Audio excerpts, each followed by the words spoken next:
My name is Fadi. I'm the advocacy manager of WeWorld in Palestine, and I'm based in the West Bank. But myself, have been, following, the everyday, situation in Gaza, and I used to go to Gaza like for more than 9 times, so I know very well, the context. I think we will start with a general, overview of the Gaza situation. So please, next for the next slide. As you may know,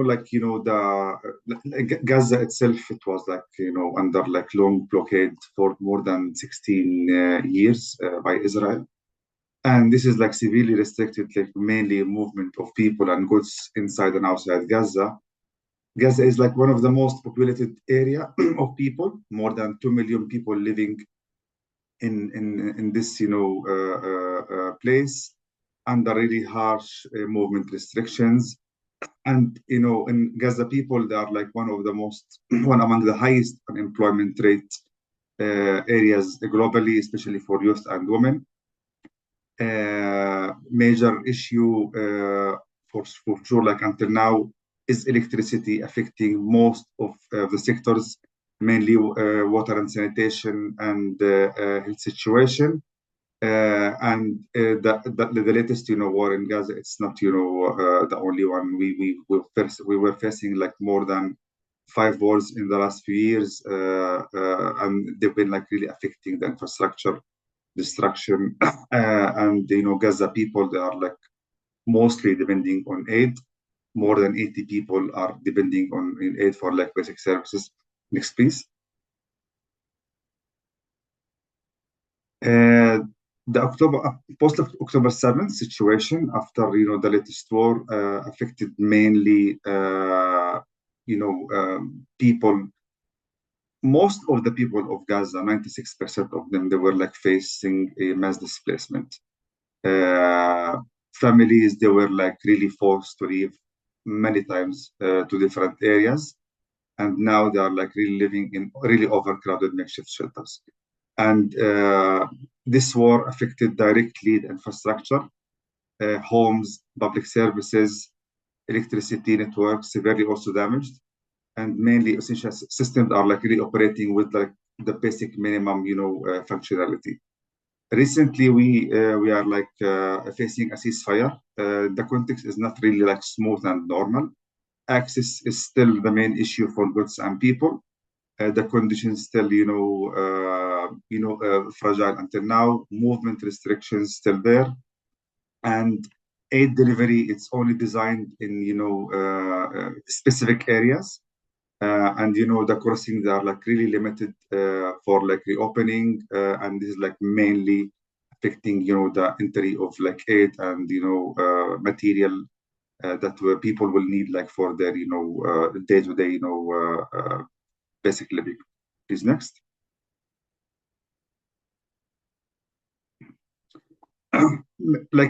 Generally, all sectors in Gaza situation are affected, but we are tackling, let's say, the main 4 sectors that we are also working with. Water and sanitation, more than 80% of the infrastructure were damaged, and the people now, they're mostly depending on tracked water.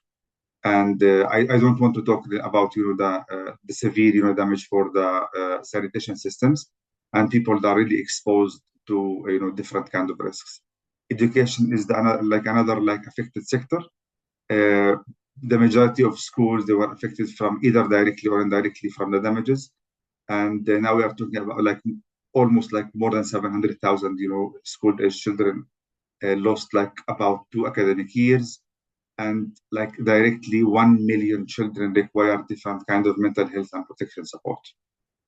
Protection is more about displacement, escalating of psychosocial, distress, and humanitarian partners are trying to intervene with different, protection activities to support people.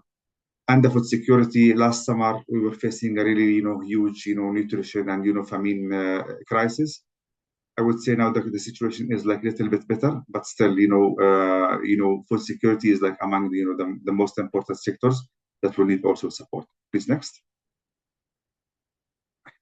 Going quickly, we will focus here on children. like more, like UN, referred that more than 670 million US dollars like are required for children to be supported in different, in different areas: education, psychosocial support, nutrition, and other civics, survivals, which is like include like safe of water, healthcare, and essential services. Our like work is targeting like men, women, and children, but as you may know, like like almost half of the population in Gaza are children, so they're like the most in need for support in this context. Please, next. There is like different voices from the ground for sure, and it helps us to support and design programs. I think the main message from people that all sectors that like need to be reviewed. The major sectors are like water and sanitation and education. We are like working really closely with women and children as a main target for us. Even women, they are like a major component of our like volunteers groups in Gaza. So there is like a high need for sure for like psychosocial support. I know that in some contexts like psychosocial support is not important, but in Gaza situation it's important, and it's really affecting everything. Like mothers, they are really caring to support their children in education, accessing to basic services, maintaining health facilities. So we were like choosing like this like one of our beneficiaries to have this like small message from Gaza, and I'm quoting: "There was a time when my son spent his days near food distribution centers, fighting for assistance. Now he's doing psychosocial support activities where he received food and dignity as part of learning and play. He draws, plays, and spends time with children watching him. I feel he has found joy again."